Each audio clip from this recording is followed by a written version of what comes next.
परमेश्वर पिता का धन्यवाद करते हैं आज के दिन के लिए, जिसे उसने हमारे जीवन में जोड़ा, पिछले सप्ताह भर संभाला, रक्षा रखवाली की और फिर से एक नया दिन हमारे जीवन में लाया परमेश्वर ने, ताकि हम उसकी आराधना करें, उसकी स्तुति करें और उसके पवित्र चरणों में बैठकर उसके पवित्र वचन को सुने, समझें, अपने जीवनों को जांचें, देखें, उसकी सिद्ध इच्छा मनसा में हम हैं, चल रहे हैं, नहीं चल रहे हैं और आगे हमको बढ़ना है।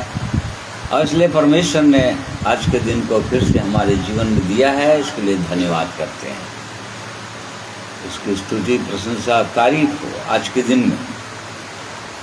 और इसलिए आज के दिन में जितने प्रिय भाई बहन मेरे साथ जुड़ रहे हैं ऑनलाइन, आप सबों का मैं धन्यवाद करता हूं और प्रभु यीशु मसीह में आप सबों को जय मसीह की कहता हूं। परमेश्वर हमें से हर एक की सहायता, अगुवाई करे। आइए प्रार्थना करेंगे। अनुग्रहकारी, दयालु, प्रेमी, सर्वशक्तिमान परमेश्वर पिता, स्वर्ग और पृथ्वी के स्वामी, महाराजा धीराज, अद्वैत अनादि परमेश्वर, हम आपकी महिमा करते हैं, आपकी स्तुति करते हैं अपने उद्धारकर्ता प्रभु यीशु मसीह में कि आपने हम पर ऐसा अनुग्रह किया कि आप जीवित सच्चे परमेश्वर को हम जाने, अनुभव से जाने, व्यक्तिगत रीति से, और आपके चरणों में आए, आपकी इच्छाओं को जाने और प्रभु जी आपकी इच्छा के अनुसार अपने जीवन को इस पृथ्वी पर जब तक हैं तब तक हम पूरा कर सकें, आपकी इच्छाओं के अनुसार चल सकें। इसलिए आपने हमें अब तक संभाला, बचाया और लगातार अपने पवित्र वचनों के द्वारा अपनी सिद्ध इच्छा और मनसा को प्रकट करते ही चले जा रहे हैं। इसके लिए हम आपका धन्यवाद करते हैं। आज के दिन में इस समय को आपके हाथों में सौंप देते हैं प्रभु जी। आपकी सहायता, आपकी अगुवाई हमको आज के दिन में भी मिलने पाए, आपकी ओर आपकी महिमा करने पाए गीतों के द्वारा, और वैसे ही आपके पवित्र वचनों के द्वारा हम और भी सीखने पाएँ, समझने पाएँ। उसमें आपकी सहायता, अगुवाई कीजिए। आज के दिन में जितने प्रिय भाई बहन लोग ऑनलाइन जुड़े हुए हैं और आगे भी जुड़ते हैं, हर एक को मैं आपके हाथों में सौंप देता हूँ प्रेमी परमेश्वर। हर एक भाइयों बहनों की भी सहायता कीजिए कि आज के दिन में आपके पवित्र वचनों के प्रकाश में हम बैठकर अपने जीवनों को देख सकें, जांच सकें, आपकी सिद्ध इच्छा मनसा को और अपने व्यक्तिगत जीवन के लिए समझ सकें। और इसलिए हर एक बातों के लिए धन्यवाद करते हैं। पवित्र आत्मा के लिए धन्यवाद करते हैं जो हमारा सहायक है, हमारा शिक्षक है, हमारा अगुवा है। आपकी सहायता, आपकी अगुवाई हमको चाहिए प्रभु जी, और इसलिए आपकी उपस्थिति इस स्थान पर मांगते हैं। किसी प्रकार के देखिए दुष्ट की शक्तियों को प्रभु यीशु नासरी के नाम से घुड़कते हैं, दूर करते हैं, ताकि शांति के साथ आपके पवित्र वचन के प्रकाश में बैठकर आपके प्रेम की ओर हम देख सकें। इसलिए हर एक बातों के लिए धन्यवाद करते हैं, आपके पवित्र वचन के लिए, पवित्र आत्मा के लिए, प्रभु यीशु के पवित्र रक्त के लिए, जिसके द्वारा ये हमारे लिए संभव हुआ कि हम आप जीवित परमेश्वर के सन्मुख आ सकें। आपसे हम बातें कर सकते हैं, आपके प्रेम को समझ सकते हैं, अनुभव कर सकते हैं और आपसे सीख सकते हैं। इसलिए हर एक बातों के लिए धन्यवाद करते हैं। ये प्रार्थना प्रभु यीशु के नाम में मांगते हैं, सुनिए, ग्रहण कीजिए। आमीन। आइए प्रभु की महिमा करेंगे और गीतों के द्वारा। जय मसीह।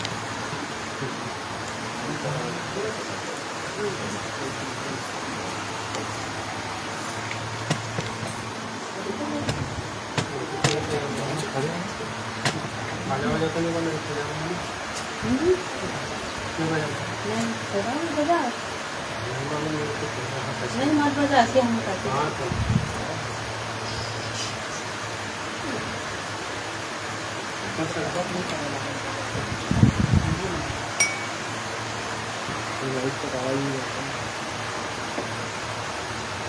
आओ ना भैया, आइए। कैसा गा रहे हैं?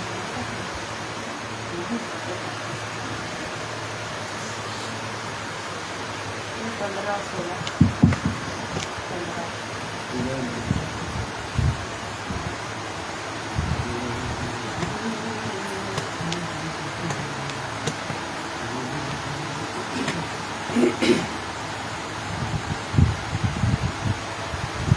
आइए परमेश्वर पिता की महिमा में हम लोग 115 नंबर का गीत गाएंगे।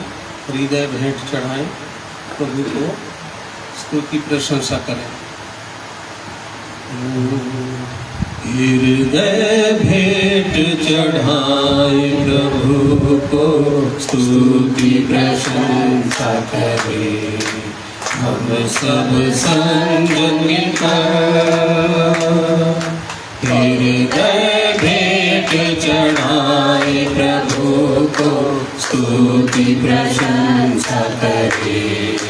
हम सब संग मिलकर आपका भार उठाने आया मसीह जग में। पाप का भार उठाने आया मसीह जग में। पापियों के सब पाप मिटाने, पापियों के सब पाप मिटाने जीवन बख्शा दिया। हृदय भेंट चढ़ाए, प्रभु को स्तुति प्रशंसा करें। हम सब संग मिलकर संकट क्लेश उठाया, आम्र और दीन बनकर। संकट क्लेश उठाया, आम्र और दीन बनकर। द्वार उद्धार का खोला प्रभु जी, द्वार उद्धार का खोला प्रभु जी। सनातन आशा दी, हृदय भेंट चढ़ाए, प्रभु को स्तुति प्रशंसा करें। हम सब संग मिलकर आश्चर्य स्वर्गीय प्रेम हम पापियों के लिए। आश्चर्य स्वर्गीय प्रेम हम पापियों के लिए। फिर मत जाना पापी जगत में, फिर मत जाना पापी जगत में। पापों में ना फंस कर हृदय भेंट चढ़ाए, प्रभु को स्तुति प्रशंसा करें। हम सब संग मिलकर अर्पण करते हैं तुझको। आत्मा प्राण देवी अर्पण करते हैं तुझको। आत्मा प्राण देवी रक्षा करो प्रभु इस जीवन की, रक्षा करो प्रभु इस जीवन की। विनती हमारी यही, हृदय भेंट चढ़ाए, प्रभु प्रभु को स्तुति प्रशंसा करें, हम सब संग मिलकर।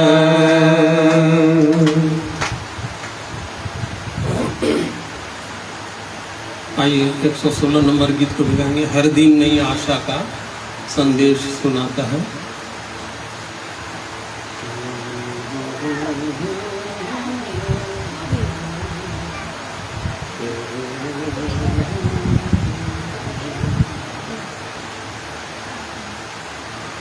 हर दिन नई आशा का संदेश सुनाता है, हर पल जो गुजर जाता वापस नहीं आता है।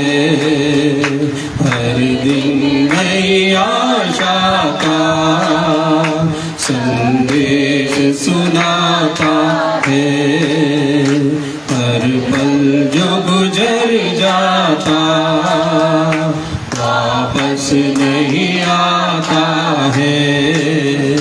हर दिन नई आशा का दुनिया में तसल्ली तो मिलती है उसी दिल को, दुनिया में तसल्ली तो मिलती है उसी दिल को, मिलती है उसी दिल को जो गीत मसीहा के दिन रात ही गाता है। हर पल जो गुजर जाता वापस नहीं आता है। हर दिन नई आशा का रहता है जो संगत में, हर रोज वही आके रहता है जो संगत में, हर रोज मसीहा के, हर रोज मसीहा के संसार को ही अपना वह स्वर्ग बनाता है। हर पल जो गुजर जाता वापस नहीं आता है। हर दिन नई आशा का अब दिल में बुला उसको, वो दूर नहीं तुझसे। अब दिल में बुला उसको, वो दूर नहीं तुझसे, वो दूर नहीं तुझसे। आकाश से जो आकर संसार में रहता है, हर पल जो गुजर जाता वापस नहीं आता है। हर दिन नई आशा का संदेश सुनाता है, हर पल जो गुजर जाता वापस नहीं आता है। हर दिन नई आशा का।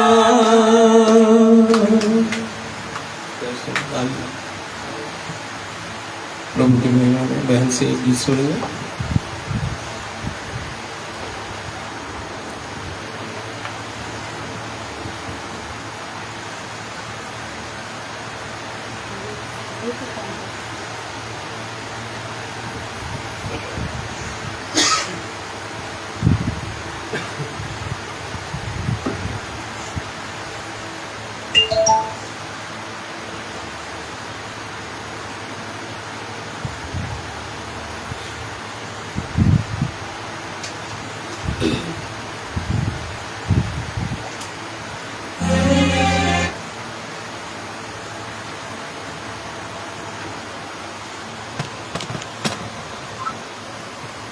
नहीं पता।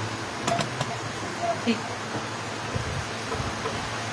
सबको नमस्ते की परमेश्वर पिता का मैं हृदय से धन्यवाद करती हूँ। प्रभु की स्तुति आराधना हो, प्रभु की महिमा होती रहे हम सबके जीवन से। आइए हम प्रभु की आराधना करेंगे, प्रभु की सहायता करें।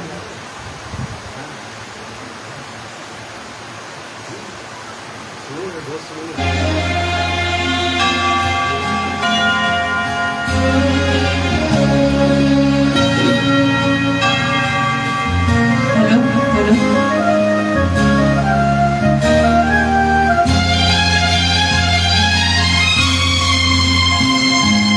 तेरी आराधना करो, तेरी आराधना करो, पाप क्षमा कर जीवन दे दे, दया की याचना करो, तेरी आराधना करो।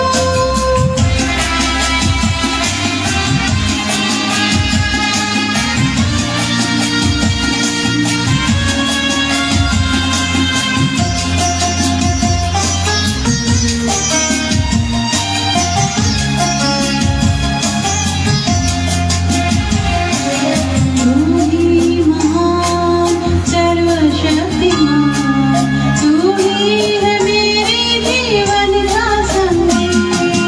तू ही महान सर्वशक्तिमान, तू ही है मेरे जीवन का संगी। हृदय के तार छेड़े झनकार, हृदय के तार छेड़े झनकार, तेरी आराधना है माधुर की।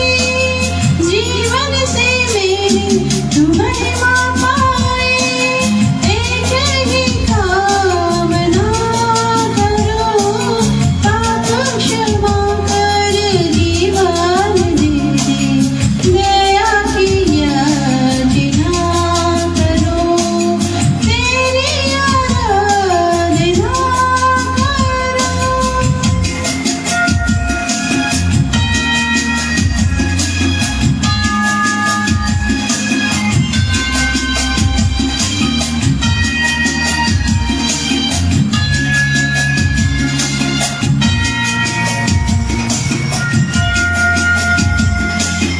सृष्टि की हर एक कण कण में छाया है तेरी महिमा का राज। सृष्टि की हर एक कण कण में छाया है तेरी महिमा का राज।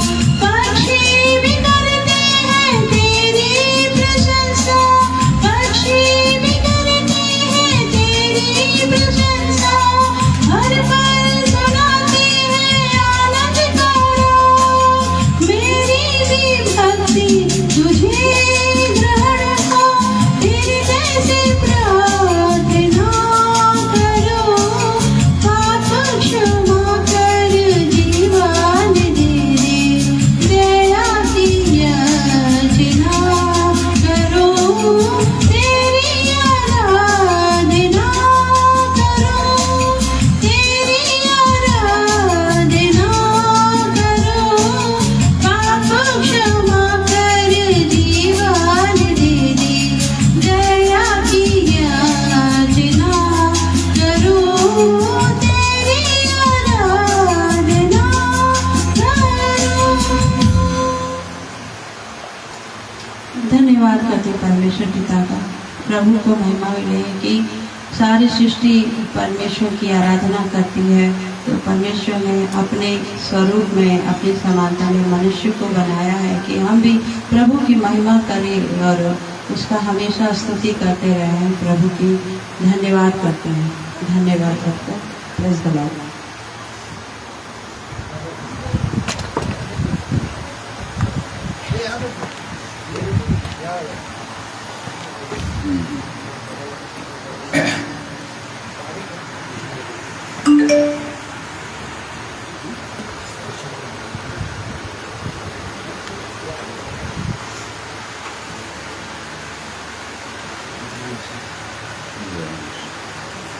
परमेश्वर पिता का धन्यवाद करते हैं उसके महान प्रेम के लिए, उसकी करुणा, उसकी दया के लिए, जिसे वो परमेश्वर प्रति भोर नहीं करता है हमारे जीवन के लिए, ताकि हम उसकी करुणा में बने रहें, उसकी दया हमारे जीवन में बना रहे। और उसकी दया ही है कि हम नए दिन को देखने पाते हैं, क्योंकि पिछले दिनों तक परमेश्वर हमारी सहायता करते रहते हैं, हमारी रक्षा करते हैं और एक मनुष्य की सहते भी हैं, सहते रहते हैं। वो परमेश्वर सहनशील परमेश्वर होने के कारण वो सहते रहते हैं और तब उनके सहने के कारण से ही हम नए दिन को देख पाते हैं। जैसे कि हम सबोपदेशक में पढ़ते हैं, उसका 11 अध्याय, उसका 8 का 11 है कि 11 का 8? हाँ, 8 का 11 पढ़।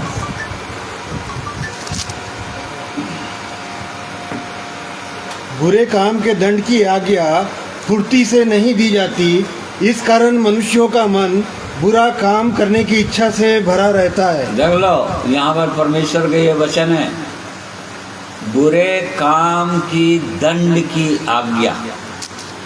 वो परमेश्वर फुर्ती से नहीं देता, मतलब तुरंत नहीं देता। वो क्यों नहीं देता? क्योंकि वो विलंब से क्रोध करने वाला परमेश्वर है। अपने क्रोध को तुरंत वो परमेश्वर भड़काता नहीं है।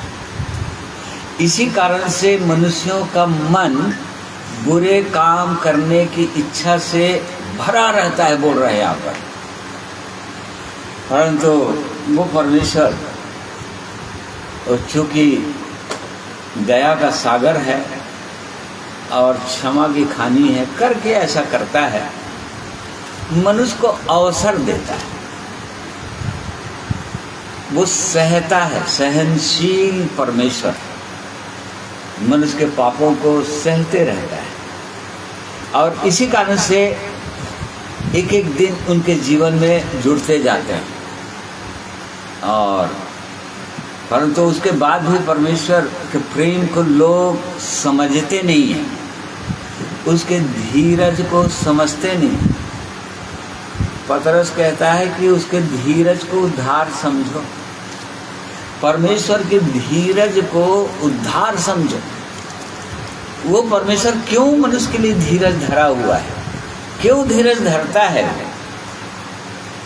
क्योंकि वो नहीं चाहता कि एक भी जने नाश हो, इस कारण से वो धीरज धरता है। और इसी कारण से हम नए दिनों को देखते हैं।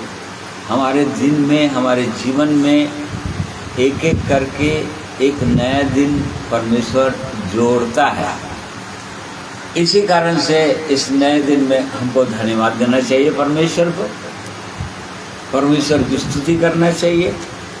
और आज के दिन में क्या सिखाना चाहते हैं परमेश्वर, उन बातों को हमको सीखना चाहिए, उसके धीरज को उद्धार समझना चाहिए। वो इसलिए धीरज धरा हुआ है कि हमारा उद्धार हो जाए, एक मनुष्य का उद्धार हो जाए, अर्थात पापों की क्षमा हो जाए और पापों से छुटकारा हो जाए, ताकि अनंत काल तक के लिए उस जीवित परमेश्वर के संग वो मनुष्य रह सके, अनंत आग में जाना ना पड़े। नहीं तो मनुष्य अनंत आग में जा रहा है, इस बात को हम जानते हैं। परमेश्वर बार बार बताते आ रहे हैं अपने पवित्र वचन में, अनंत आग, वहाँ केवल जलना, दांतों का पीसना, यही रहेगा और कोई दूसरा काम ही नहीं रहेगा वहाँ पर। परंतु वो परमेश्वर बचाना चाह रहे हैं मनुष्य को, और इस कारण से उस जीवित परमेश्वर का हम धन्यवाद करते हैं, उसके अद्भुत महान प्रेम के लिए, उसके बड़ा अनुग्रह के लिए, तो वो आज के दिन को हमारे जीवन में जोड़ता है। एक एक करके प्रतिदिन को नया दिन करके जोड़ता है। और इसी को इर्मिया नबी के द्वारा उसने कहा, प्रतिदिन को क्या, प्रति भोर को हमारे लिए क्या करता है, वो नई करता है, नया कर देता है। क्यों? क्योंकि वो दया का सागर है। मतलब पिछले दिनों का ठीक है, जो भी हो गया, चलो एक और अवसर देता हूँ, एक और अवसर देता हूँ। और लगातार अवसर पर अवसर देते रहता है परमेश्वर। परंतु कब तक देगा अवसर, ये भी है, कब तक देगा वो परमेश्वर अवसर, कब तक देता है परमेश्वर अवसर। इस बात को लोग नहीं समझते, नहीं जानते। एक समय तक ही अवसर देता है। लूका 13 अध्याय में प्रभु यीशु के पास कुछ लोग प्रभु यीशु के पास शिकायत करने के लिए आए कि प्रभु यीशु, बहुत से लोगों का पिलातुस ने कत्ल कर दिया, तलवार से कटवा दिया, बहुत लोगों को तलवार से कटवा दिए। बोलो पढ़ लो। उस समय कुछ लोग आ पहुंचे और उससे उन गलातियों की चर्चा करने लगे जिनका लहू पिलातुस ने उन्हीं के बलिदानों के साथ मिलाया था। यह सुन उसने उनसे उत्तर में यह कहा, क्या तुम समझते हो कि ये गलीली और सब गलीलियों से अधिक पापी थे कि उन पर ऐसी विपत्ति पड़ी? मैं तुमसे कहता हूँ कि नहीं, परंतु यदि तुम मन ना फिराओगे तो सब भी इसी रीति से नष्ट होंगे। या क्या तुम समझते हो कि वे 18 जन जिन पर शिलो का गुम्मट गिरा और वे दब कर मर गए, यरूशलेम के और सब रहने वालों से अधिक अपराधी थे? मैं तुमसे कहता हूँ कि नहीं, परंतु यदि तुम मन ना फिराओगे तो तुम सब भी इसी रीति से नष्ट होगे। ना देखो, वे प्रभु यीशु ने साफ साफ बताया है यहाँ पर, जो लोग प्रभु यीशु के पास आए थे शिकायत करने के लिए कि पिलातुस ने बहुतों को तलवार से कटवा दिया और बहुत लोगों के ऊपर, 18 लोगों के ऊपर शिलो का गुम्मट जो था वो गिर गया और दबकर मर गए। ये सूचना दे रहे थे प्रभु यीशु को। प्रभु यीशु ने कहा, क्या तुम समझते हो, वो जो जिनको पिलातुस ने, उस समय गवर्नर था वो, उसने जो कटवा दिए तलवार से बहुतों को, क्या वो लोग बहुत ज़्यादा पापी थे इसलिए कटवाए क्या? बहुत ज़्यादा पाप में डूबे थे, इस कारण से शायद ये सज़ा उनको मिल गई होगी। प्रभु यीशु ने कहा, नहीं, यदि तुम भी मन नहीं फिराओगे तो इसी रीति से तुम भी नष्ट किए जाओगे। वैसे ही 18 लोगों के ऊपर गुम्मट गिर गया, शिलो का गुम्मट, दबकर मर गए। क्या वो लोग तुम लोगों से ज़्यादा पापी लोग थे क्या? क्यों उन पर गुम्मट गिरा और दबकर वो लोग मर गए? प्रभु यीशु ने कहा, नहीं, तुम यदि मन नहीं फिराओगे तो इसी रीति से तुम भी मारे जाओगे। देखो, तो प्रभु यीशु इन बातों को बार बार लोगों को बताना चाह रहे हैं कि न्याय परमेश्वर सच्चा न्यायी परमेश्वर है। हर मनुष्य पापी मनुष्य है, इस संसार में पापों में डूबे हुए हैं और पाप मनुष्य को अनंत विनाश में लिए जा रहा है। इस बात को जानने के लिए, बताने के लिए वो परमेश्वर बार बार चाह रहा है।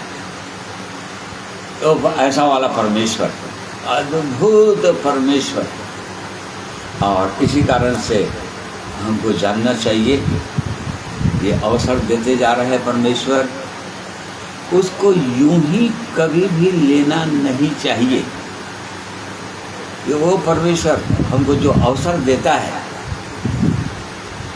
उसको यूं ही कभी नहीं लेना चाहिए।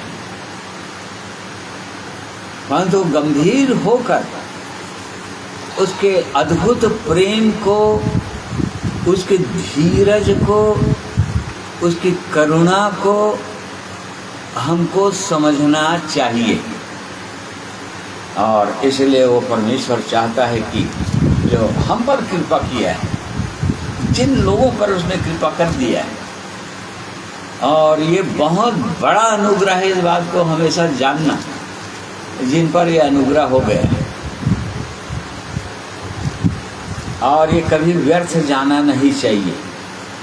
जैसे कि बहुत सारे लोग उसके अनुग्रह को ठुकरा देते हैं, या उसकी कीमत को नहीं समझते, या यूं ही जाने देते हैं, और हमेशा के लिए ये अनमोल जीवन को जिसको परमेश्वर ने दिया था उसको खो देते हैं। परंतु वो परमेश्वर हर समय एक व्यक्ति को चिताना चाहते हैं, समझाना चाहते हैं, और इसलिए उस जीवित परमेश्वर का हम धन्यवाद करते हैं, जो अद्भुत महान परमेश्वर है।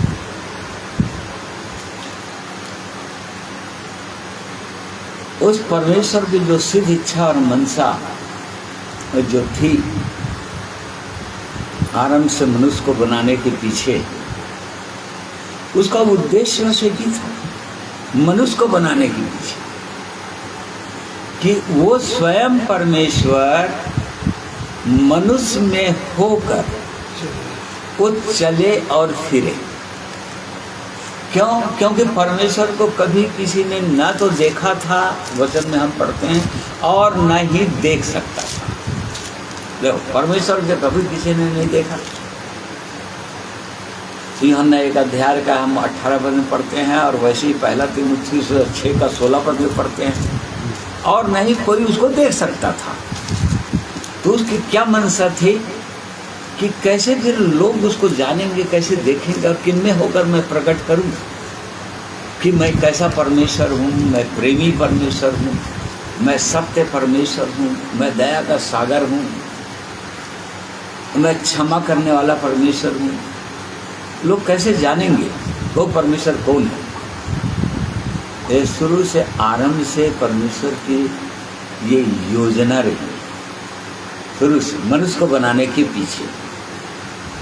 इसलिए वो हर समय वो ढूंढ रहा था कि वो कैसे प्रकट हो, वो कैसे प्रकट हो, परमेश्वर को लोग कैसे जाने, उसके प्रेम को कैसे समझें, उसकी दया, उसके अनुग्रह को कैसे जाने। वो हर समय यही चाहता था, और इसी कारण से वो प्रकट होना चाहता था, और वो प्रकट हुआ। इस बात को हम थोड़ी देर आज के दिन में देखेंगे। मत्ती 24 अध्याय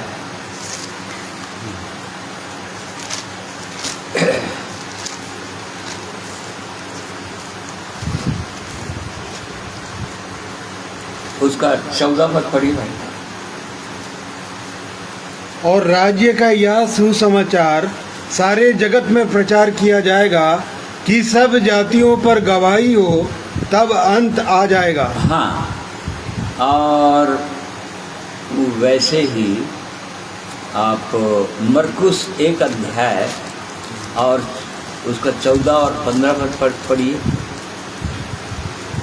यूहन्ना के पकड़ाए जाने के बाद यीशु ने गलील में आकर परमेश्वर के राज्य का सुसमाचार प्रचार किया और कहा, समय पूरा हुआ और परमेश्वर का राज्य निकट आ गया है। मन फिराओ और सुसमाचार पर विश्वास करो। हाँ, मन फिराओ और सुसमाचार पर विश्वास करो। लूका 7 अध्याय उसका 22 पद पढ़िए।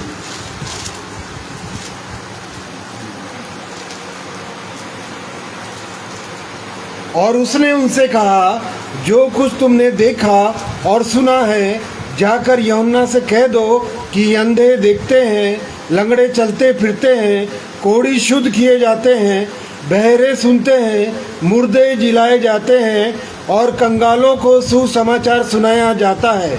हाँ, तो देखो ये तीनों पदों में प्रभु यीशु ने ये बताना चाहा कि ये राज्य का सुसमाचार के विषय में हम लोग जानते हैं, गॉस्पेल, इंग्लिश में गॉस्पेल बोलते हैं, शुभ समाचार।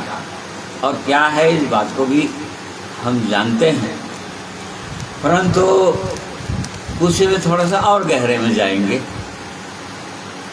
कि हम ये जानते हैं कि सुसमाचार मतलब वो परमेश्वर जो है मनुष्य बनकर इस पृथ्वी पर आया, क्रूस पर बलिदान हुआ, मर गया, गाड़ा गया और तीसरे दिन जीवित हो गया और स्वर्ग चला गया।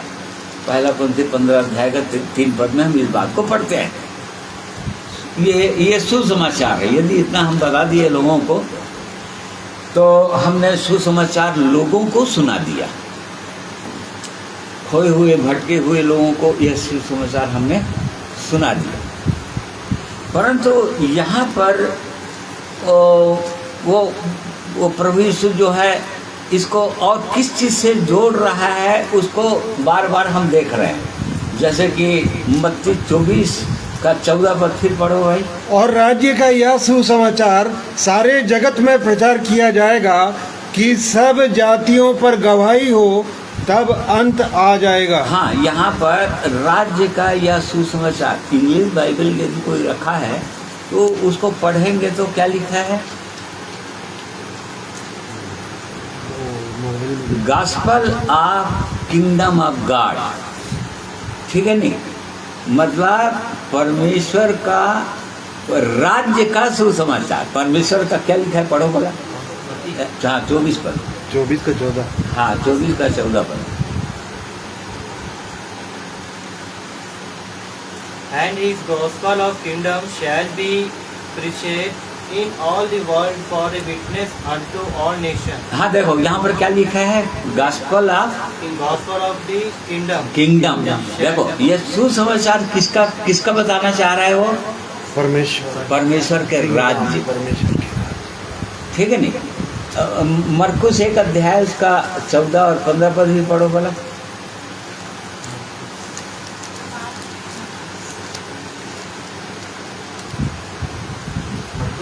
हाँ, एक का 14 पद। And this gospel of the kingdom, हाँ ठीक है, ठीक पढ़ रहे and this gospel of the kingdom will be preached in all the world. हाँ, यहाँ पर भी क्या लिखा है? And the gospel of the kingdom, मतलब परमेश्वर का राज्य का सुसमाचार सारे जगत में बता दिया जाएगा। और ये बता देना चाहिए कि राज्य का सुसमाचार या किंगडम, गॉस्पेल ऑफ किंगडम मतलब परमेश्वर का राज्य का सुसमाचार। परमेश्वर का राज्य जो आने का था और जिसकी इच्छा परमेश्वर ने किया था, उसका सुसमाचार सबको बता दिया जाए। ये बोल रहा है कि वो परमेश्वर, वो राजा है तो राज्य करेगा। वो यदि वो राजा है तो क्या करना चाहिए? उसको राज्य करना चाहिए। तो इसी कारण से वो राज्य का ये शुभ समाचार है, इसको हमको जानना चाहिए। ये परमेश्वर की इच्छा है कि उसके लोग इन बातों को जाने कि वो परमेश्वर वो राज्य करना चाहता है। ठीक है नहीं? अपन प्रभु की प्रार्थना में मत्ती 6 अध्याय का 9-11 पद में पढ़ते हैं। हाँ, तेरा राज्य आए। यहाँ क्या है? तेरा राज्य आए, तेरी इच्छा जैसे स्वर्ग में पूरी होती है वैसे पृथ्वी पर भी हो। ये उसकी इच्छा थी। मतलब प्रभु यीशु ने ये प्रार्थना अपने चेलों को सिखाया। बिल्कुल ऐसी प्रार्थना करना कि तेरा राज्य आए। कैसा राज्य? जिस प्रकार से स्वर्ग में तेरी इच्छा पूरी होती है, वैसे ही इस पृथ्वी पर भी तेरी इच्छा पूरी हो।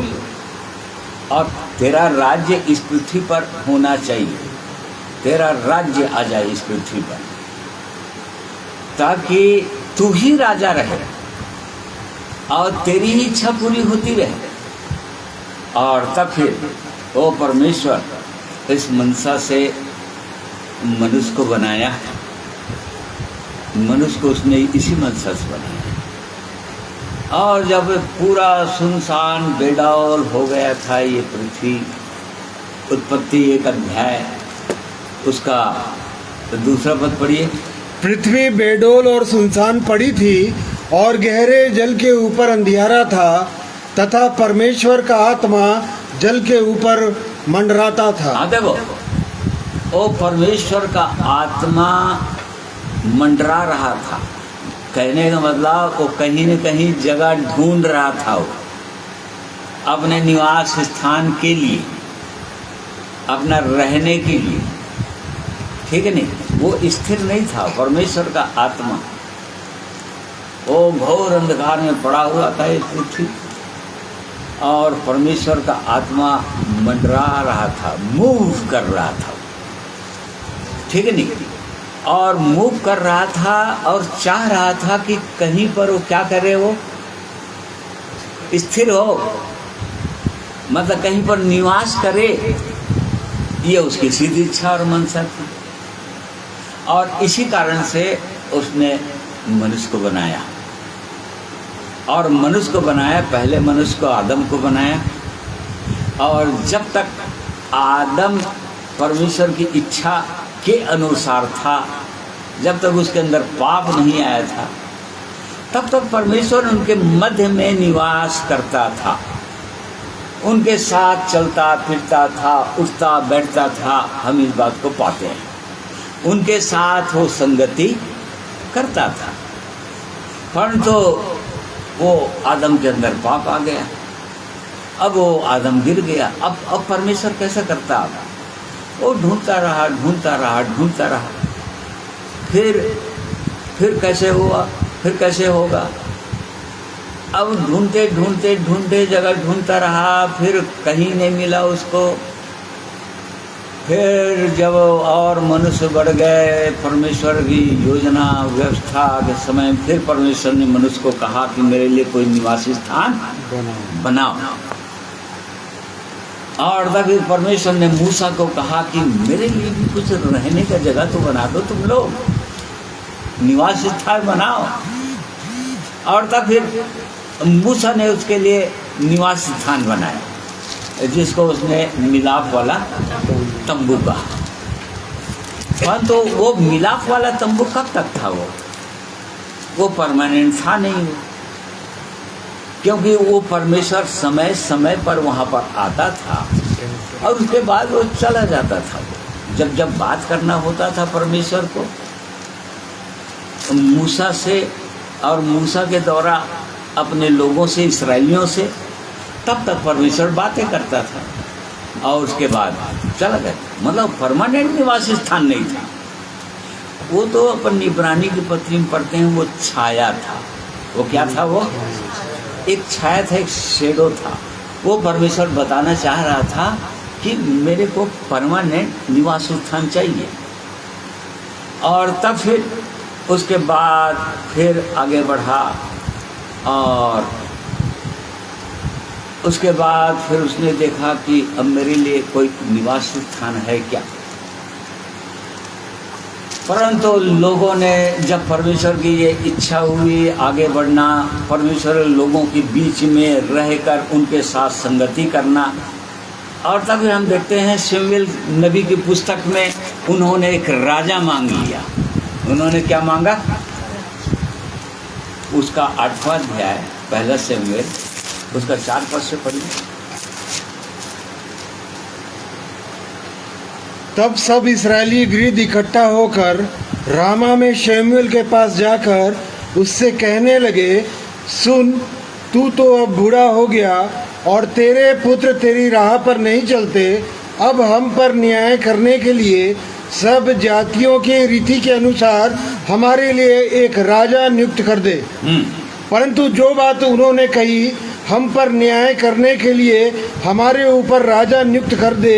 यह बात शमूएल को बुरी लगी और शमूएल ने यहोवा से प्रार्थना की और यहोवा ने शमूएल से कहा, वे लोग जो कुछ तुझसे कहे उसे मान ले, क्योंकि उन्होंने तुझको नहीं परंतु मुझी को निकम्मा जाना है कि मैं उनका राजा ना रहूं। हाँ, देखो यहाँ पर वो परमेश्वर शमूएल नबी के द्वारा बता रहा था, उस समय के लोग राजा के और देशों के समान हमारे लिए भी राजा नियुक्त कर दो। वो परमेश्वर से लोग मांग किए शमूएल नबी के द्वारा। और तब फिर क्योंकि शमूएल नबी परमेश्वर की इच्छा को समझता था, जानता था, इसलिए उसने कहा, उसको बुरा लगा। और तब फिर परमेश्वर ने शमूएल नबी से बोला, वो लोग जो कुछ तुझसे कहते हैं कर दे, मान ले, क्योंकि वो लोग नहीं चाहते कि मैं उनके बीच में मैं उनका राजा रहूं, मैं उनके ऊपर राज्य करूं। वो लोग नहीं चाहते, इसलिए जो लोग कह रहे हैं वैसा कर दो। और तब फिर वो पहला राजा नियुक्त हुआ था शाऊल। परंतु शाऊल भी आगे चलकर वो हम देखते हैं कि वो परमेश्वर की इच्छा और योजना में फिट नहीं हुआ, परमेश्वर की इच्छा को पूरा नहीं कर पाया। फिर उसका बाद दाऊद हुआ, दाऊद आया, तो दाऊद एक अच्छा राजा के रूप में आया। वो परमेश्वर की इच्छा योजना को समझता था और इसलिए जब तक उसको राज्य करना था, वो भी बहुत सालों तक राज्य नहीं किया, क्योंकि राज्य बहुत दिनों के बाद उसको मिला। और तब फिर वो अच्छा राजा था। अब उसके बाद उसका पुत्र राजा हुआ सुलेमान, परंतु उसके विषय में भी हम पढ़ते हैं, आगे चलकर वो भी मूर्ति पूजक हो गया और वो परमेश्वर की इच्छा और योजना को पूरा नहीं कर पाया। फिर उसके बाद और राजा होते गए। फिर उसका पुत्र जेरोबाम, वो राजा हुआ। वो तो बहुत ज़्यादा दुष्ट राजा हुआ और भयंकर वाला मूर्ति पूजा में फंसा दिया परमेश्वर के लोगों को। तो इस प्रकार से फिर इस्राएल का राजा हुआ। फिर उसी के समय में फिर राज्य दो भागों में बट गया था, इस्राएल का राजा, मतलब 10 गोत्र के लोग एक साइड हो गया और 2 गोत्र के लोग एक साइड हो गए, इस्राएल और दाऊद। हाँ, दाऊद मतलब के समय वो अलग हो गए, बाद में अलग हो गए वो लोग। और तभी यहूदा का राजा कहलाया। यहूदा के लोग अलग हो गए और उसके बाद इस्राएल के लोग अलग 2 भागों में बढ़ गए, 10 गोत्र और 2 गोत्र। और उसके बाद फिर यहूदा का राजा, इस्राएल का राजा में तो अक्सर आप देखेंगे कि दुष्ट राजा निकले। यहूदा के राजाओं में कुछ लोग अच्छे राजा, हाँ, तो आया है, वो पूरा नहीं हो पाया था। जो परमेश्वर की इच्छा और योजना थी वो कोई राजा पूरा नहीं कर पाया। फिर एक के बाद एक राजा हुए, एक के बाद एक राजा हुए, यहूदा के राजा हुए, फिर इस्राएल के राजा हुए और बहुत सारे लोगों को वो परमेश्वर की इच्छा के विरोध में ले गए, फंसा दिए उनको। तो ऐसा होते फिर आखिरी में एक राजा आया। कौन आया? प्रभु यीशु, ठीक नहीं? फिर उसके बाद प्रभु यीशु आया। परंतु प्रभु यीशु को भी उन्होंने क्या कर दिया? ठुकरा दिया। और शायद यही राजा है करके सोचते थे वो लोग। हाँ, पढ़ो, कौन सा? 18:39। यीशु ने उत्तर दिया, मेरा राज्य इस संसार का नहीं। यदि मेरा राज्य इस संसार का होता तो मेरे सेवक लड़ते, मैं यहूदियों के हाथ में सौंपा ना जाता, परंतु मेरा राज्य यहाँ का नहीं। पिलातुस ने उससे कहा, तो क्या तू राजा है? यीशु ने उत्तर दिया, तू कहता है कि मैं राजा हूँ। मैंने इसलिए जन्म लिया और इसलिए संसार में आया हूँ कि सत्य की गवाही दूं। जो कोई सत्य का है वह मेरा शब्द सुनता है। देखो, वो उसके बाद इसको प्रभु यीशु को रिजेक्ट कर दिए वो लोग। वो बताते गया कि राजा तो वही था, परंतु राजपद उसको आगे चलकर पाने के लिए स्वर्ग जाना था। मतलब पहले परमेश्वर की इच्छा और योजना में मनुष्यों के लिए प्रायश्चित करना था, उसको पाप दंड को अपने ऊपर लेना था क्रूस पर, और तब आगे जाकर उनका राजा हो सकता था। तो इस प्रकार से हम देखते हैं कि वो फिर बाद में, अब जब वो गया स्वर्ग गया, राजपद पाकर, उसने दृष्टांत दिया था कि राजपद पाकर वो लौटेगा, और तभी जब लौटेगा तो अभी तो लौटेगा वो, परंतु आत्मिक रीति से, शारीरिक रीति से लौटेगा, परंतु आत्मिक रीति से तो वो क्या करना चाह रहा है? अभी भी राज्य करना चाह रहा है, ठीक है नहीं? तो मरकुस ने, मत्ती ने, लूका ने, तीनों ने इस बात को बताना चाहा कि वो ये प्रभु यीशु जो है ये राजा है, मांगा गया था कि इसका राज्य है और एक दिन अपने राज्य में आएगा, ये राजा होगा।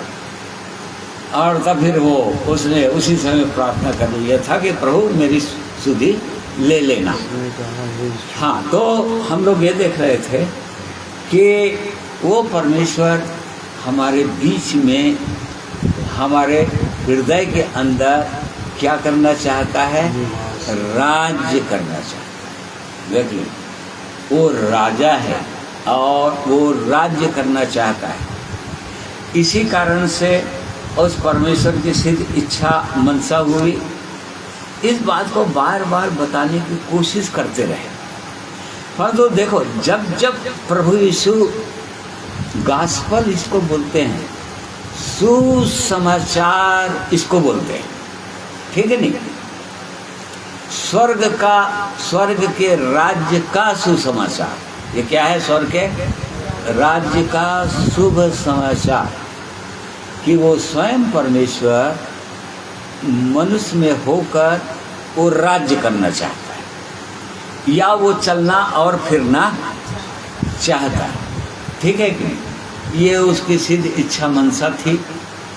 अपने आप को प्रकट करना चाहता था वो, और इसी कारण से वो उसने ये बड़ी योजना बना दिया कि मनुष्य कैसे करके, वो परमेश्वर कैसे, इसलिए आदम के जीवन में आया वो थोड़ी देर के लिए, परंतु उसके बाद कहीं निवास स्थान पाए ही नहीं हो, और उसके बाद निवास स्थान कहीं नहीं पाया। फिर बाद में प्रेरितों काम में कहता है, तुम मेरे लिए कैसा घर बनाओगे?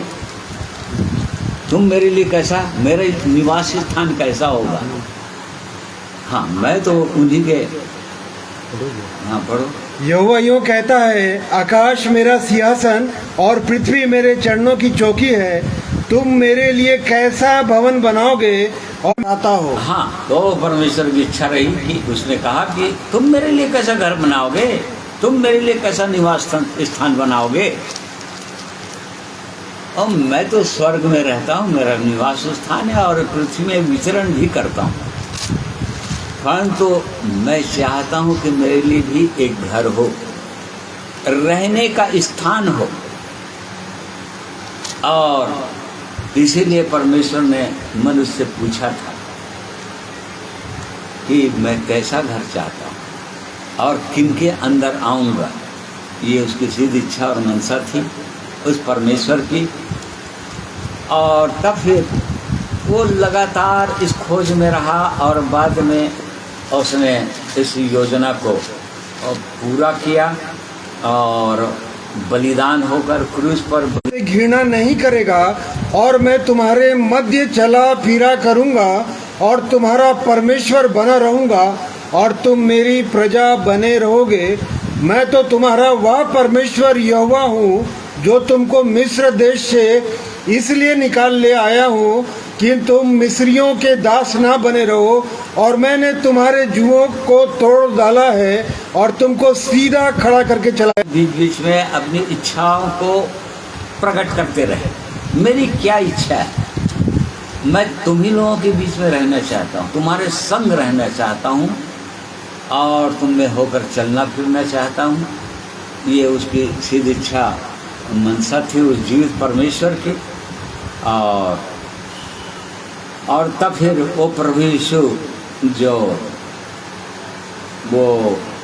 उसने ये योजना बनाया, वो अद्भुत योजना बनाया कि मैं उनके संगी रहना चाहता हूँ, उनके अंदर रहना चाहता हूँ। यूहन्ना 17 जो आखिरी प्रार्थना प्रभु यीशु ने किया, जो महायाजकी प्रार्थना करते हैं, 17 का 22-23 पर पढ़िए।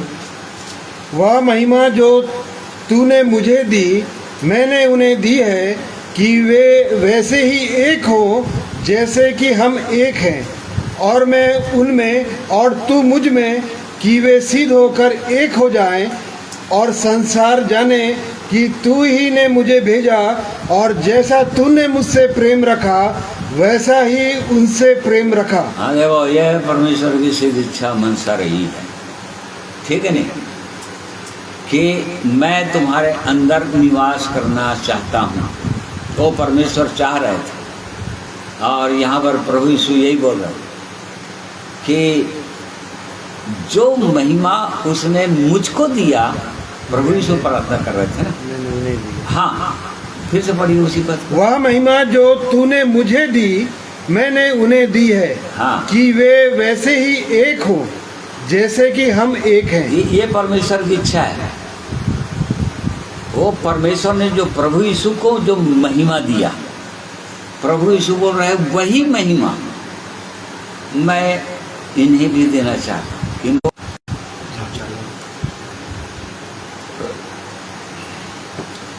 देखो, एकदम बिल्कुल अलग नहीं कर रहा है वो परमेश्वर मनुष्य को अलग नहीं कर रहा है। और पिता ने जो महिमा प्रभु यीशु को दिया, वही महिमा वो प्रभु यीशु बोल रहा है अपने चेलों के लिए कि वही महिमा मैंने इनको भी दे दिया, कि जिस प्रकार से हे पिता तू मेरे अंदर रहता है, मैं तेरे अंदर रहता हूँ, वैसे ही ये भी हमारे अंदर रहें, ताकि हम क्या हो जाए। हाँ,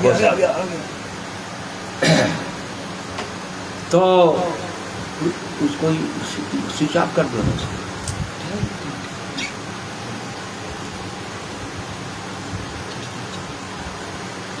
तो इसको हमको समझना चाहिए, परमेश्वर की क्या सिद्ध इच्छा और मनसा है। वो निवास स्थान ढूंढता रहा परमेश्वर। फिर आगे वो बोलता है, जो इब्रानी 4 अध्याय उसका 1 और 2 पद, इसलिए जबकि उसके विश्राम में प्रवेश करने की प्रतिज्ञा अब तक है, तो हमें डरना चाहिए, ऐसा ना हो कि तुम में से कोई जन उससे वंचित रह जाए, क्योंकि हमें उन्हीं की तरह सुसमाचार सुनाया गया है, पर सुने हुए वचन से उन्हें कुछ लाभ न हुआ, क्योंकि सुनने वालों के मन में विश्वास के साथ नहीं बैठा। देखो, अभी भी वो अवसर है बोल रहा है, मतलब विश्राम में प्रवेश करने का अवसर है। वो परमेश्वर आरंभ से, शुरू से, सृष्टि का आरंभ से उसकी आत्मा मूव कर रहा था, मंडला रहा था, ठीक है नहीं, गहरे जल के ऊपर। और तब फिर उसने सृष्टि की वो एक एक चीज़ों को बनाया। आखिरी में मनुष्य को बनाया 6वें दिन, और जब मनुष्य को बना दिया तो फिर उसके बाद 7वें दिन में उसने क्या किया, विश्राम किया। और उसके बाद वो यही चाह रहा है कि वो विश्राम जो है वो परमेश्वर करना चाह रहा है, विश्वास करना चाह रहा है। इसका मतलब ये नहीं कि वो परमेश्वर अपना काम छोड़ देगा, वो नहीं, परंतु एक मनुष्य के अंदर होकर वो रहना चाहता है, चलना और फिरना चाहता है। ये उसकी सिद्ध इच्छा मनसा रही है। आरंभ से हम देख रहे हैं क्या अद्भुत योजना है परमेश्वर की। लिए थोड़ा सा डिस्टरबेंस बीच बीच में हो जा रहा है, इसके लिए हम क्षमा प्रार्थी हैं।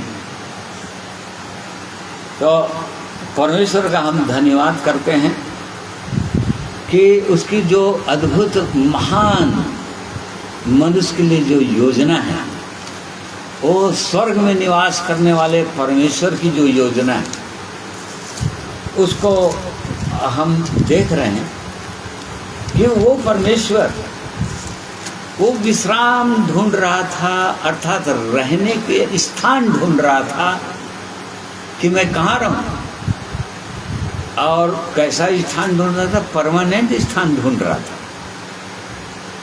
कि सर्वदा रहूं। इसीलिए वो परमेश्वर ने कहा कि अब ये सर्वदार है।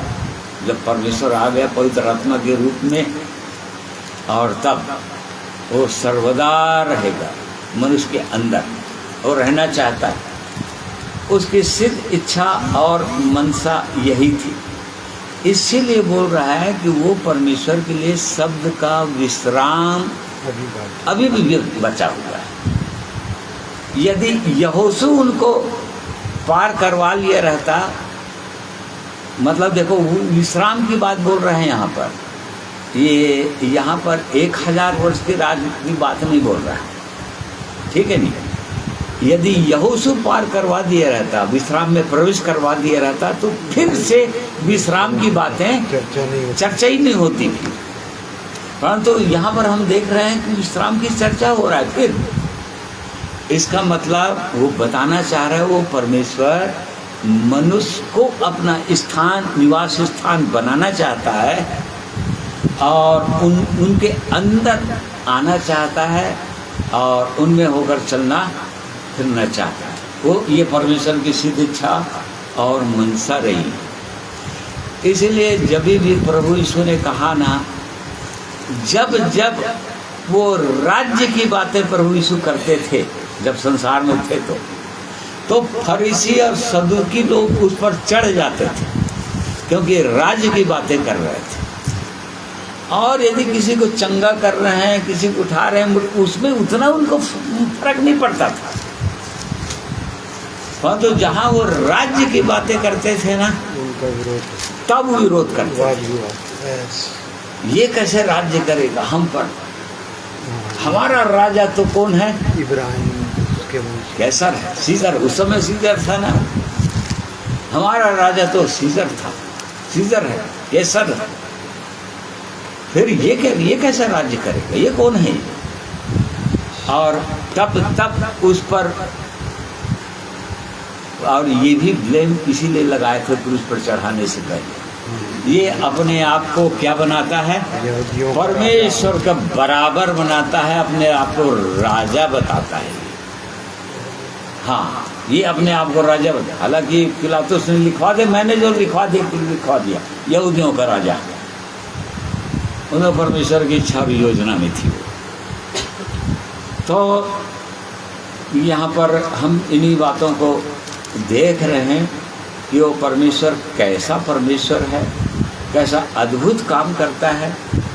एक मनुष्य के अंदर आकर राज्य करना चाहता है, चलना और फिरना चाहता है। इसीलिए प्रभु यीशु ने अपने चेलों को प्रार्थना ऐसे करना, हे पिता, तेरा राज्य आ जाए और तेरी इच्छा जैसे स्वर्ग में पूरी होती है, वैसे ही इस पृथ्वी पर भी पूरी। कैसे करके पूरी होगी? परमेश्वर की इच्छा कैसे पूरी होगी? जब तक परमेश्वर किसी के अंदर नहीं आएगा, तो परमेश्वर की इच्छा कैसे पूरी होगी?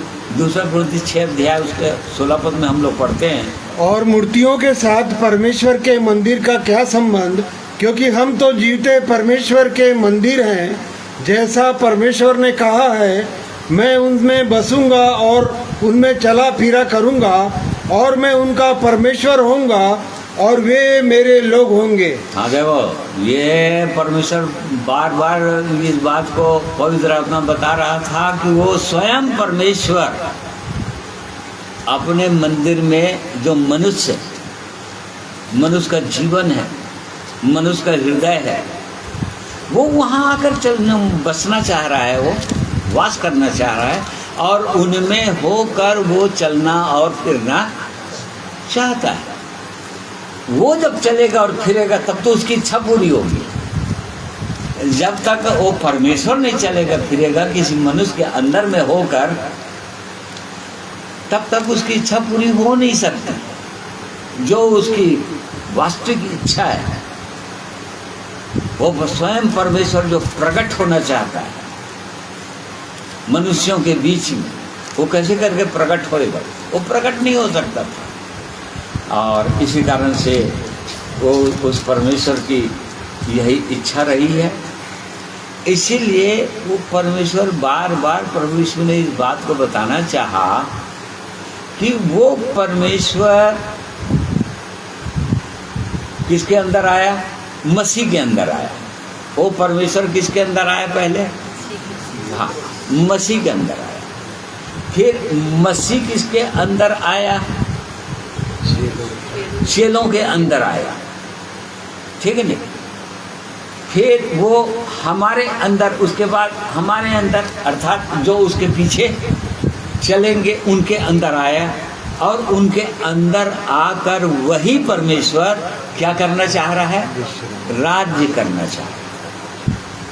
राज्य करना चाह रहा है मतलब अपनी इच्छाओं को पूरा करना चाह रहा है। वो चलना और फिरना चाह रहा है। ये उसकी आदि से उसकी मनसा रही है, परमेश्वर की इच्छा रही है। और इसीलिए वो परमेश्वर वो चाहता है कि एक मनुष्य अपने आप को उसके लिए उपलब्ध करे पूरी रीति से, ठीक है नहीं?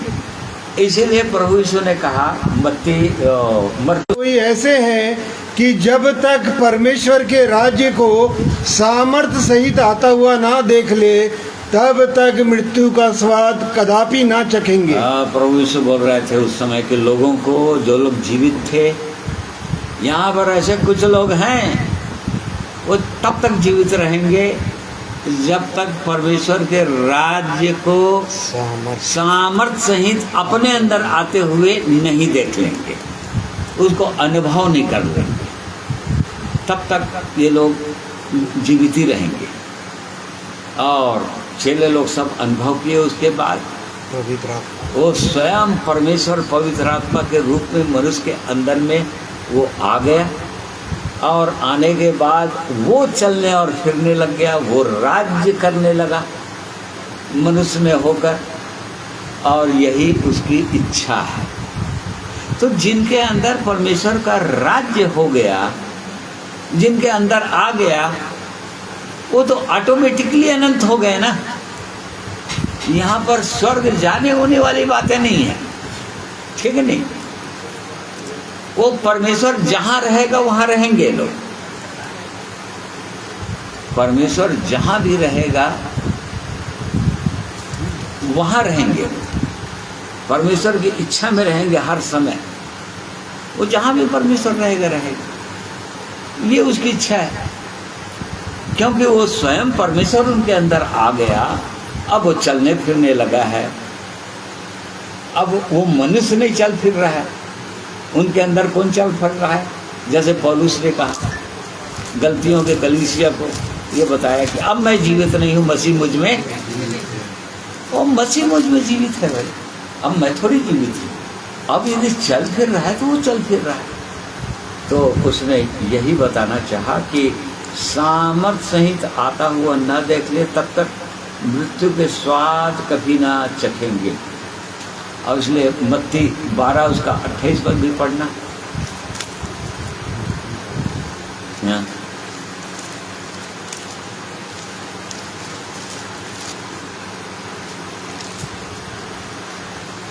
पर यदि मैं परमेश्वर के आत्मा की सहायता से दुष्ट आत्माओं को निकालता हूँ तो परमेश्वर का राज्य तुम्हारे पास आ पहुँचा है। हाँ देख लो, परमेश्वर का राज्य को निकाल देता हूँ तो देख लो, वो उस परमेश्वर की सीधी इच्छा मनसा थी। मतलब स्वयं परमेश्वर का राज्य हमारे अंदर, मनुष्य के अंदर, मनुष्य में होकर वो स्वयं परमेश्वर चलना फिरना चाहता है इस पृथ्वी पर।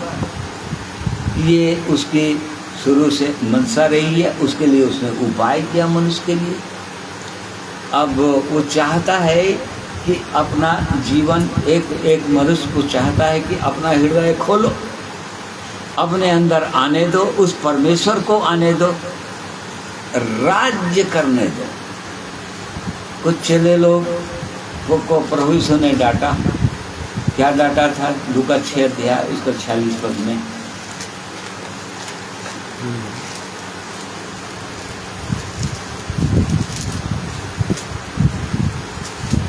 जब तुम मेरा कहना नहीं मानते हो तो क्यों मुझे हे प्रभु कहते हो?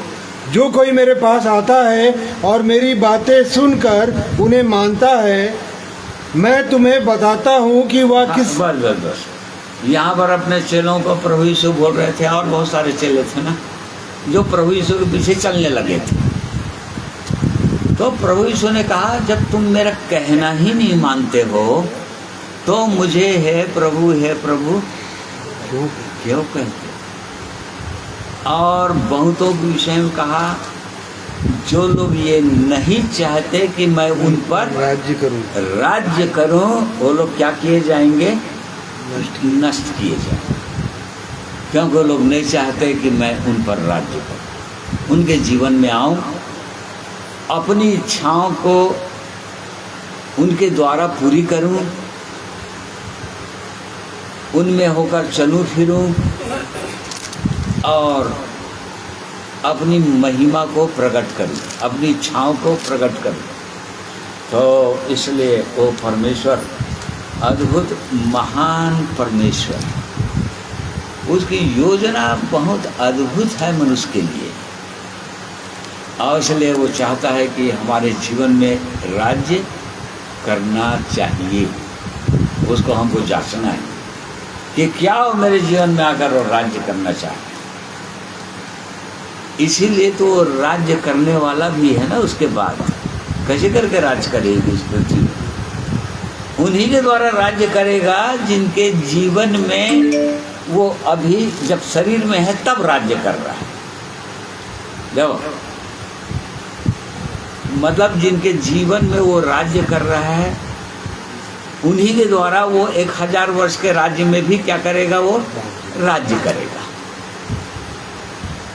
तो इस बात को हर विश्वासी को जांचना है कि क्या वो मेरे अंदर राज्य करता है।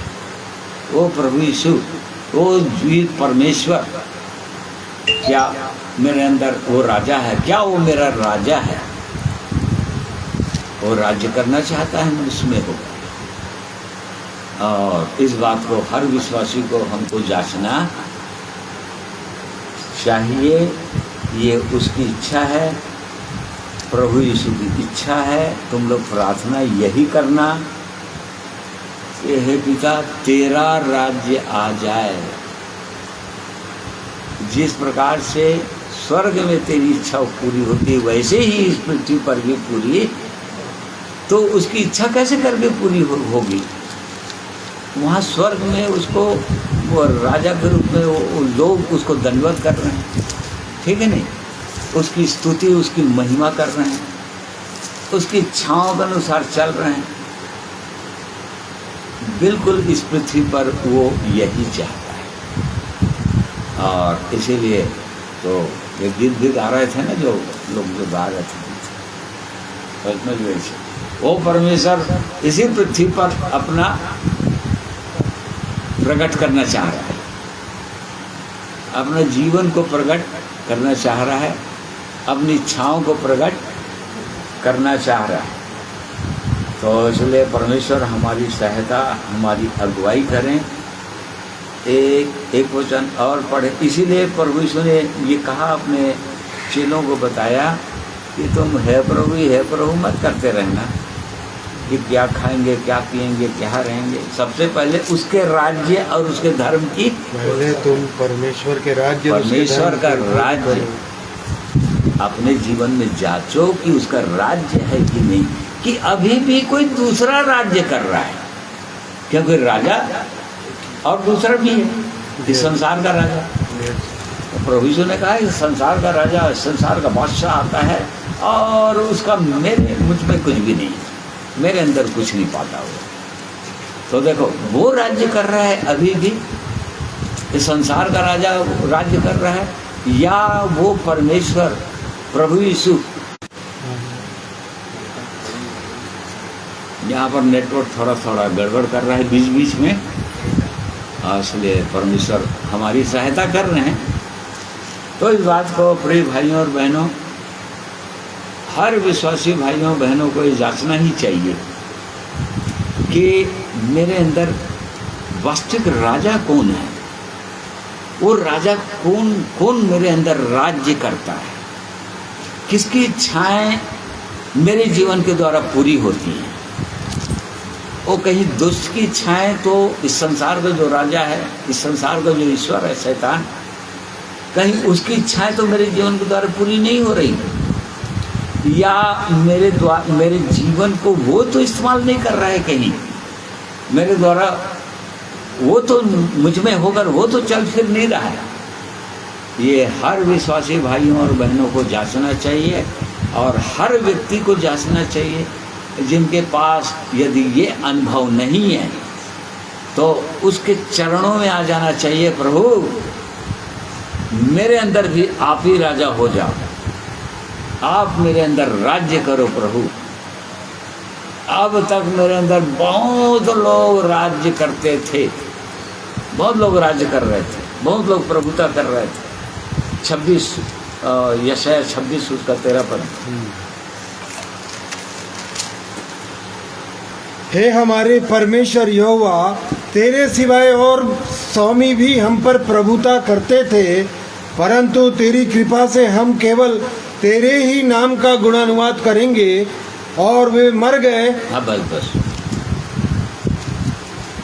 हमारे ऊपर और भी, हे हमारे परमेश्वर यहोवा, तेरे सिवाय और स्वामी, और भी स्वामी, देखो और किसको, हम पर राज्य करते थे, परंतु अब नहीं करते हैं प्रभु। अब केवल तू ही हमारा राजा हो गया है, अब केवल तू ही हम पर राज्य करेंगे, तेरी ही इच्छा पूरी होगी हमारे जीवन के द्वारा। ये अनुभव हमारे पास होना चाहिए, हर एक विश्वासी भाइयों और बहनों के पास होना चाहिए, और इस बात को जानना है। और एक वचन और पढ़ लेते हैं, फिर प्रार्थना करेंगे। और रोमियो 14 अध्याय उसका 17 पद। क्योंकि परमेश्वर का राज्य खाना पीना नहीं, परंतु धर्म और मेल मिलाप और वह आनंद है जो पवित्र आत्मा से होता है। ना देखो से के जगह में मैं है, उसका अर्थ नीचे में लिखा हुआ है। जो पवित्र आत्मा, परमेश्वर का राज्य क्या है बोला, खाना पीना नहीं, मतलब इस संसार की बातें नहीं। खाना पीना कहने का मतलब ये संसार की बातें, संसार की चीजें, ये सब नहीं है, परंतु क्या है, खाना पीना नहीं, परंतु धर्म और मेल मिलाप और वो आनंद है जो पवित्र, परमेश्वर का धर्म और मेल मिलाप, परमेश्वर की शांति, और वो आनंद है जो पवित्र आत्मा में होता है। देखो वो आनंद केवल पवित्र आत्मा में होगा। जिनके अंदर पवित्र आत्मा होगा उनके अंदर ये आनंद रहेगा, वो शांति रहेगी, और नहीं तो नहीं रहेगी। तो इसलिए परमेश्वर इन वचनों के द्वारा हमें से हर एक की सहायता करें कि हम भी अपने जीवन को देखें, जांचें, क्या परमेश्वर जो ढूंढ रहा है, अपना निवास स्थान ढूंढ रहा है, क्या मैंने उसके लिए अपना निवास स्थान बनाया है, अपने हृदय को, अपने जीवन को? क्या मैंने उसको निमंत्रण दिया है, परमेश्वर मेरे अंदर आ जा और मेरे अंदर आप रहकर चलो और फिरो परमेश्वर, अपना घर मेरे अंदर बना लीजिए। तो इस बात को हर एक विश्वासी भाइयों और बहनों को जांचना चाहिए। हर एक बाइबल के पढ़ने वालों को, वचनों पर विश्वास करने वालों को, प्रभु यीशु पर विश्वास करने वालों को इन बातों को जांचना ही चाहिए। तो परमेश्वर इन बातों के द्वारा हम में से हर एक की सहायता अगुवाई करे और हम सबों को जांचना ही चाहिए। और इसलिए आइए प्रार्थना करेंगे।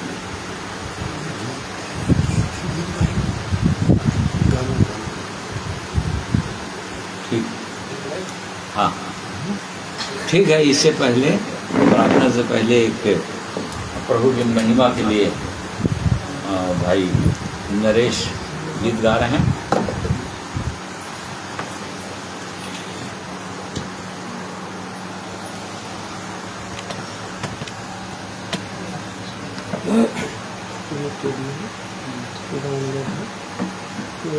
पूरा करके माइक को अच्छी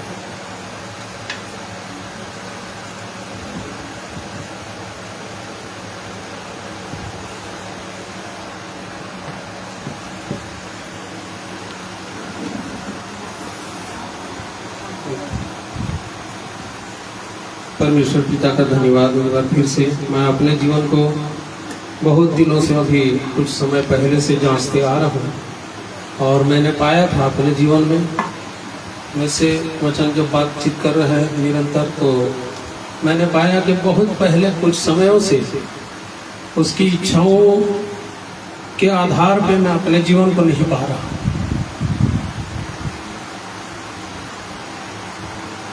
और जैसे प्रभु चाहता है कि उसकी इच्छा मेरे जीवन से पूरी हुई, तो मैं देख रहा था कुछ जो भी निर्णय मेरे जो थे उसकी आत्मा की अगुवाई से अलग अलग रहे थे। और जहाँ तक सोचता हूँ ये मेरे जीवन में एक पाप के जैसे लगता है। और जब प्रभु ने मुझे वचन के द्वारा से बहुत कुछ चीज़ों को समझाया, कई जगह गिरा, कई जगह ठोकर खाया, कई जगह पड़ रहा, परंतु प्रभु मेरी सहायता किए। आत्मा में, विवेक में मुझे कई जगह मैं अपने आप को खुद दोषी मानता हूँ। प्रभु से क्षमा मांगते हुए कलीसिया में भी प्रार्थना का विषय देता हूँ ताकि इस जीवन में और उन्नति करने का अवश्य है। इन बातों को प्रभु मुझे समझाते हैं क्योंकि उनकी प्रतिज्ञा है, चाहे 7 बार गिरे तो भी उठाऊंगा। और मैंने अपने जीवन को बहुत भली भांति जांचा, प्रभु से क्षमा मांगा, प्रार्थना किया और उसी क्षमा के गीत को प्रभु की महिमा में मैं उस गीत को गाना चाहूँगा।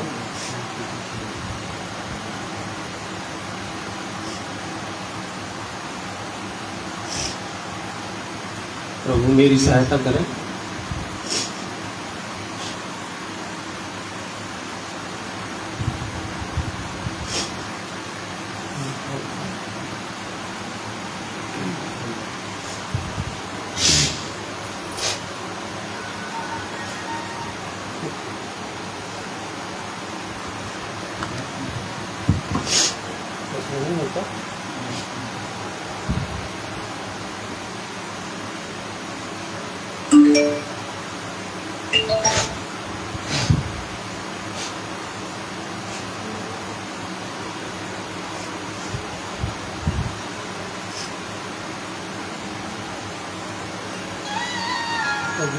टेबल लगा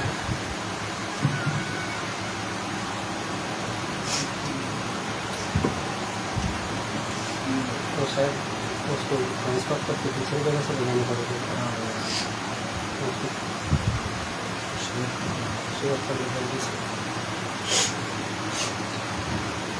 मुझे क्षमा करें, ये इसमें एक्टिव नहीं हो पा रहा था यूट्यूब में, इसलिए।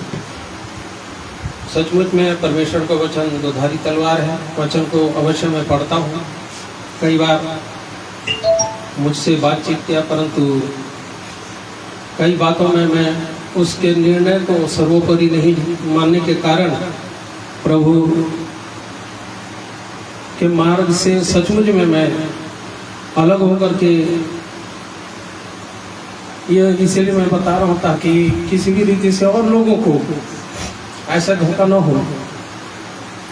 और इसलिए प्रभु के अनुग्रह में निरंतर बने रहिए और निरंतर समर्पण करते रहिए।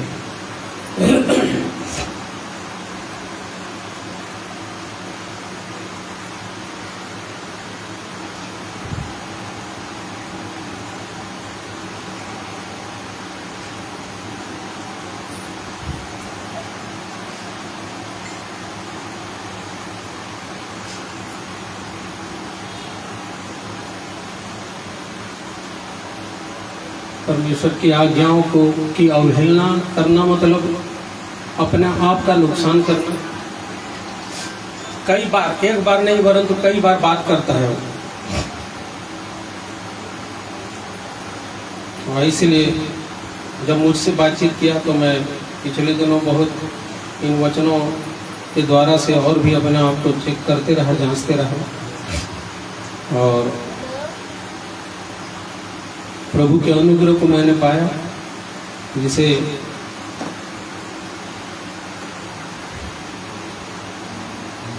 मैंने माना भी।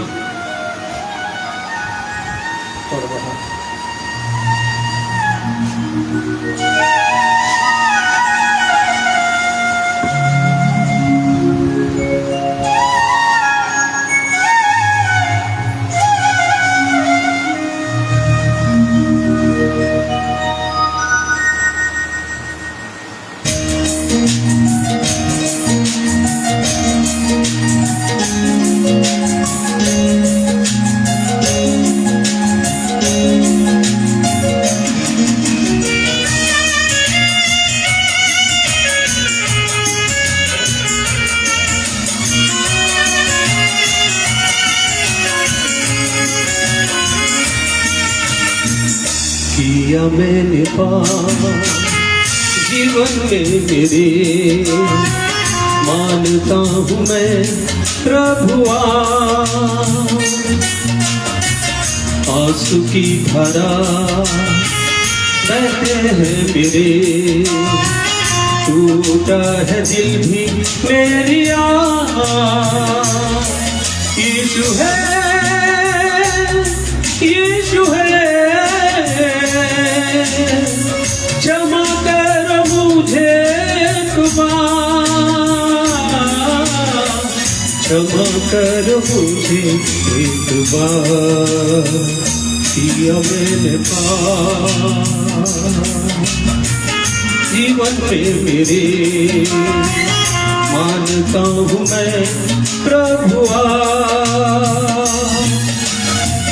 आंसू की धारा बहते हैं मेरे, टूटा है दिल भी मेरी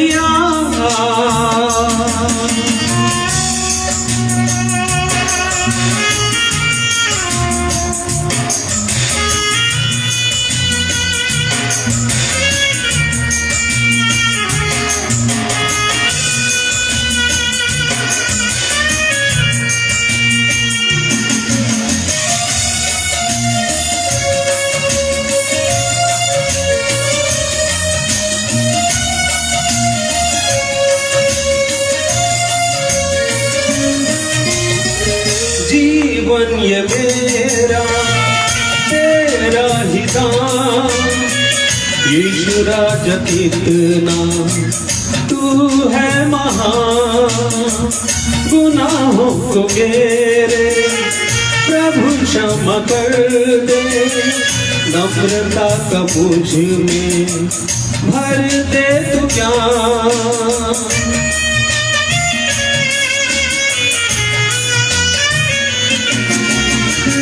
जीवन ये मेरा तेरा ही दान, यीशु राजा कितना तू है महान। गुनाहों को मेरे प्रभु क्षमा कर दे, नम्रता का मुझ में भर दे तू ज्ञान।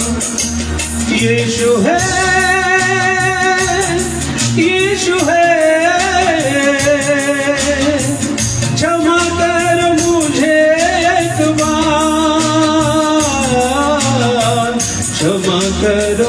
मुझे एक बार दिया मैंने पार जीवन में मेरे, मानता हूँ मैं प्रभुआ। आंसू की धारा बहते हैं मेरे, टूटा है दिल भी मेरी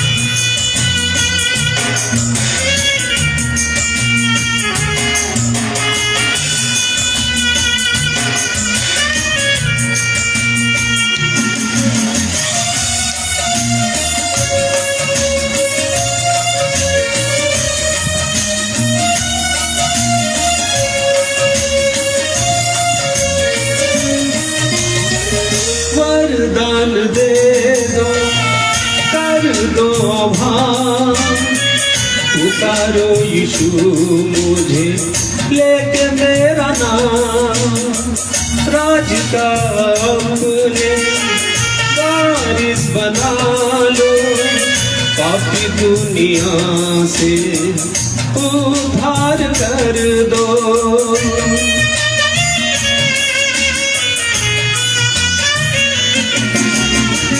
वरदान दे दो, कर दो आभार, पुकारो यीशु मुझे लेके मेरा नाम, राज का अपने वारिस बना लो, पापी दुनिया से उद्धार कर दो। यीशु है, यीशु है, तुम ही हो करुणा निधान, तुम ही हो करुणा निधान। दिया मैंने पार जीवन में मेरे, मानता हूँ मैं प्रभुआ। आंसू की धारा बहते हैं मेरे, टूटा है दिल भी मेरी टूटा है दिल भी मेरी टूटा है दिल भी मेरी। प्रभु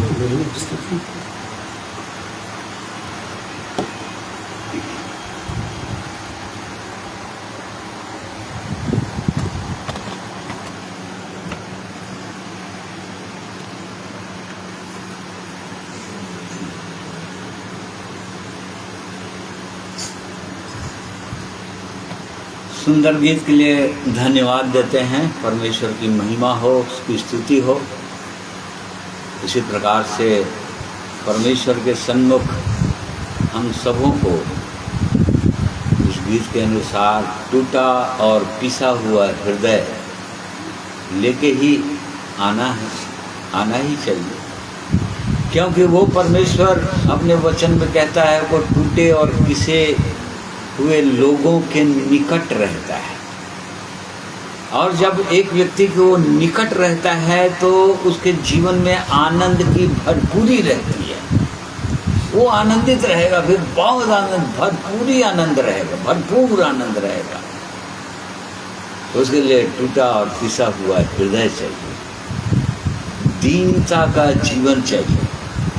और इसलिए परमेश्वर का हम धन्यवाद करते हैं, उसके प्रेम के लिए, उसके वचन के लिए, पवित्र आत्मा के लिए, जिसके द्वारा वो परमेश्वर हमसे बातें करता है, अपना प्रेम को प्रकट करता है, हमारी दशा को जो परमेश्वर की इच्छा के विरोध में होता है उसको दिखाता है, ताकि एक विश्वासी और सुंदर जीवन का अनुभव कर सके, उसके प्रेम का स्वाद को चखता रहे। इसलिए इस परमेश्वर का हम धन्यवाद करते हैं और इसलिए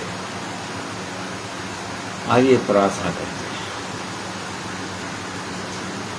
प्रेमी परमेश्वर पिता, हम आपका धन्यवाद करते हैं। आज के दिन में भी आपने हमारी सहायता की अपने वचन के द्वारा, आपकी महिमा के गीतों के द्वारा।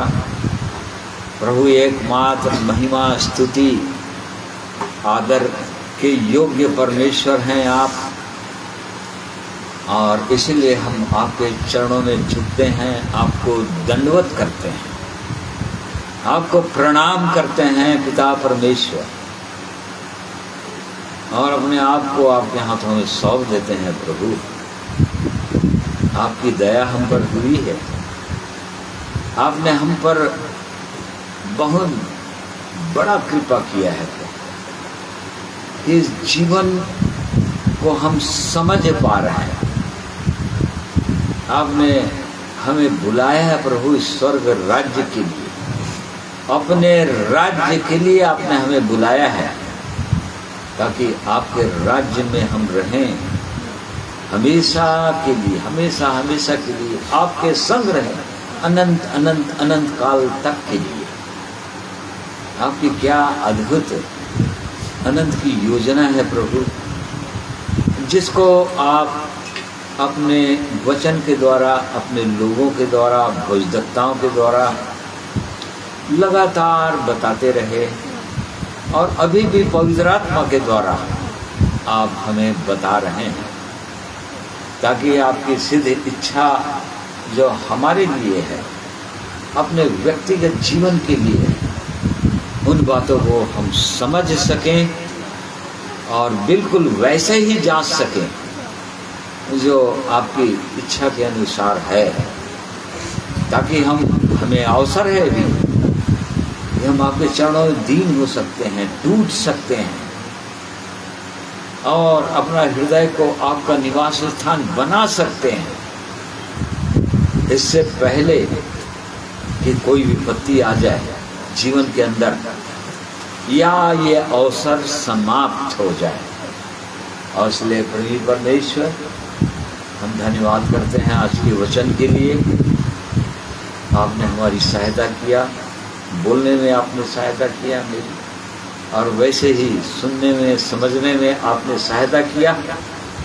और भी प्रभु पवित्र आत्मा के द्वारा हम सबों की सहायता कीजिए कि अपने अपने हृदय को आपके वचन के प्रकाश में, आपकी दृष्टि में हम जांच सकें कि क्या हमारे हृदय का राजा आप हैं, या इस संसार का ईश्वर तो नहीं है, या इस संसार का धन संपत्ति तो नहीं है, या कोई मनुष्य तो नहीं है जो राज्य करता हो। इन बातों को जांचने के लिए प्रभु जी आपने हमें आज के वचन के द्वारा प्रेरित किया है, इसके लिए हम आपका धन्यवाद करते हैं। और इसलिए एक बार फिर से मैं धन्यवाद करता हूँ मेरे जितने प्रिय भाइयों और बहनें जो ऑनलाइन जुड़े हुए हैं और जुड़कर सुने प्रभु आपका वचन, उनके हृदय के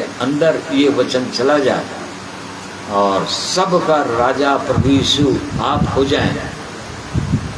हम आपके राज्य में ही रहें प्रभु, आपकी इच्छा हमारे जीवनों के द्वारा पूरी हो, आप हमारे अंदर होकर चलें और फिरें, जो आपकी मनसा थी और मनसा है आपकी। हमसे बातें करता है हाबिल से भी उत्तम, और उसकी आवाज़ को हम सुनने पाएँ प्रभु जी, आपके चरणों में दीन होकर आने पाएँ, टूटने पाएँ।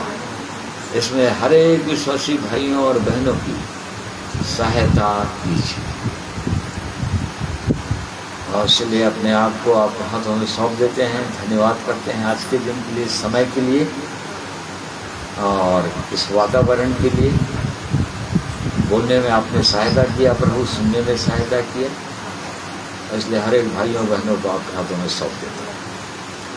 आगे भी ये वचन हमारे कानों में गूंजते रहे प्रभु, ऐसी सहायता अगुवाई करनी चाहिए। ये प्रार्थना प्रभु यीशु के नाम में मांगते हैं, सुनिए ग्रहण। आमीन। प्रिय भाइयों बहनों, आप सबों का मैं धन्यवाद करता हूँ।